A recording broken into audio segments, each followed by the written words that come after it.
ജോണേ, എടാ ജോണേ, ഇറങ്ങി വന്നാൽ ഞാൻ ഒരാളെ പരിചയപ്പെടുത്തി തരാം. ചിലപ്പോഴൊക്കെ എനിക്ക് കുറച്ച് ദേഷ്യവും തോന്നിയിട്ടുണ്ട്. സന്തോഷം ഉള്ള കാര്യം തുറന്ന് പറയണമല്ലോ. അതിന്റെ ഇപ്പം ജോർജങ്ങൾ അതിന്റെ കറക്റ്റ് അഭിപ്രായം പറഞ്ഞു. കോമാളിയാകാൻ ശ്രമിക്കരുത്. എന്തൊക്കെയാ നിങ്ങൾ പറയുന്നത്?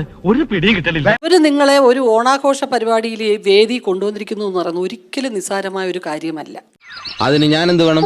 ആ ഒരു സ്ഥാനത്തേക്ക് നിങ്ങൾ എത്തിയിട്ട് ഇനി നിങ്ങൾ കോമാളി ആവേണ്ട കാര്യമേ ഇല്ല. അങ്ങനെ അതിന്റെ ആവശ്യമില്ലല്ലോ.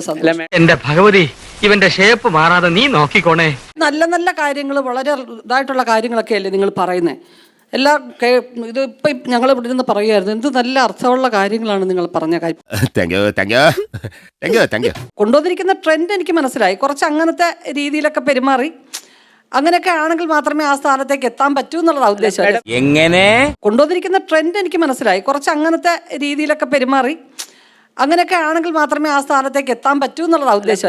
ആളെ വേണ്ടത്ര പരിചയമില്ലാന്ന് തോന്നുന്നു. ശരി കാര്യം ഞാൻ പറയട്ടെ. ഇപ്പൊ നമ്മള് ചെറിയ കുട്ടികൾക്ക് ഈ കുറച്ച് കയ്പുള്ള മരുന്ന് കൊടുക്കുമ്പോൾ ഈ കയ്പ് കൊടുത്തതിന് ശേഷം മധുരം കൊടുക്കും. ആ മധുരം കൊടുക്കുന്നതാണ് അതിന്റെ കീ. അത് കൊടുത്തില്ലേ ആ കുട്ടികൾ അത് കാണൂല. കറക്റ്റാണല്ലേ? അതുപോലെ ഇങ്ങനത്തെ ലേശം കോപ്പറയൊക്കെ കാണിക്കുന്ന ഇത് കാണാൻ കുറെ ആളുകളുണ്ട്. അല്ലാണ്ട് ഞാൻ വളരെ മസിൽ പിടിച്ച് മേഡം എനിക്കത് അറിയിച്ചിട്ടില്ല. ഞാൻ വളരെ മസിൽ പിടിച്ചൊക്കെ എനിക്ക് സംസാരിക്കാറില്ല. പക്ഷെ അങ്ങനെ ആകുമ്പോൾ മേഡം കാര്യം മനസ്സിലാക്കണം. ഇപ്പൊ ഗൂഗിൾ കഴിഞ്ഞാൽ ഏറ്റവും കൂടുതൽ സെർച്ച് ചെയ്യപ്പെടുന്ന പേരാണ് സന്തോഷ് പണ്ഡിറ്റ്. 3 ലക്ഷം ആൾക്കാർ ഇത് കാണുന്നത്. നിങ്ങളിപ്പോ മഴ മനോരമ ഓക്കെ, ഇതിൽ എത്ര പേര് കാണുന്നു അതിൽ ഉറപ്പിച്ച് ഞാൻ എഴുതി ഒപ്പിട്ട് തരാം. അതിലും കൂടുതൽ ആൾക്കാർ ഇന്റർനെറ്റിൽ കാണും. അപ്പൊ അവരെ കൂടെ കയ്യിലെടുക്കണമെങ്കിൽ അത്യാവശ്യം അല്ലറ ചില്ലറ നമ്പറൊക്കെ വെച്ചിട്ട് ലക്ഷത്തിൽ 1 കാണും ഇതുപോലൊരു ഐറ്റം.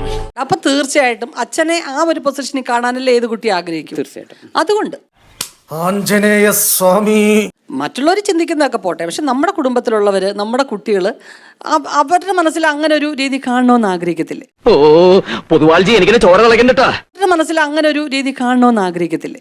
പക്ഷെ മേഡം ഞാൻ ഇതിലൊരു ഇതൊരു സംവാദമല്ല. എന്നാലും ഞാൻ ചോദിക്കട്ടെ, ഈ നല്ലത് ചീത്ത എന്നൊക്കെ പറയുമ്പോൾ അല്ല എനിക്ക് പലപ്പോഴും ഉണ്ടായ സംശയം. ഇപ്പൊ മേഡത്തിന് ഇഷ്ടപ്പെടുന്ന ഒരു പെൺകുട്ടിയെ എനിക്ക് ഇഷ്ടപ്പെടണമെന്നില്ല. ഓരോ വ്യക്തിയും ഇൻഡിവിജ്വൽ ഡിഫറൻസ് അങ്ങനെ ആവണം, വ്യത്യസ്ത ആവാൻ വേണ്ടിട്ട് തന്നെ സന്തോഷം ചെയ്യുന്നതാണോ? അതെ അതെ, ചെറിയൊരു ഡിഫറൻസ് വേണം എന്ന് വെച്ചിട്ടാണ് അതൊക്കെ ഗോപാലകൃഷ്ണൻ ഒരു നമ്പർ അല്ലേ? ബോധപൂർവം ചെയ്യുന്നു. പക്ഷെ എനിക്കറിയാം അത് തുടക്കം. അതാ ഞാൻ മേഡത്തോണ്ട് നിങ്ങൾ ഞാൻ എന്താണോ പറയുന്നത്, ഒരു 4 സിനിമ ഞങ്ങൾക്ക് മനസ്സിലാവും ഞാൻ എന്താ ഉദ്ദേശിച്ചത്. ഇപ്പൊ തന്നെ മേഡം എനിക്ക് എന്നെ എതിർക്കുന്നവരുടെ എണ്ണം കുറഞ്ഞില്ലേ? എന്തോ എന്നെ ഇഷ്ടമാണ് ആളുകൾക്ക്. മേഡം ഇത് 3 ഇപ്പൊ മിനിമോളുടെ അച്ഛൻ വന്നു, 4ാമത്തെ സിനിമ വന്നു. മേഡം നോക്കിക്കോളൂ, എല്ലാം പറയും സന്തോഷ് പണ്ഡിറ്റ് പറഞ്ഞാണ് ശരി. Madam to win we want friends, if want a decision of we want enemies എന്നാണ്. വിജയിക്കാൻ സുഹൃത്തുക്കൾ വേണം, വൻ വിജയങ്ങൾക്ക് ശത്രുക്കൾ വേണമെന്നാ. സോ കുറെ പേര് എതിർക്കും. അതിന്റെ ഇടയിൽ നമ്മൾ വിജയിക്കുമ്പോൾ എല്ലാം പറയും സന്തോഷ് പണ്ഡിറ്റ് ചരിത്രം സൃഷ്ടിച്ചു. പുലിയാണ് കേട്ടാ. പുലി എന്ന് പറഞ്ഞാൽ വെറും പുലിയല്ല, ഒരു സിംഹം.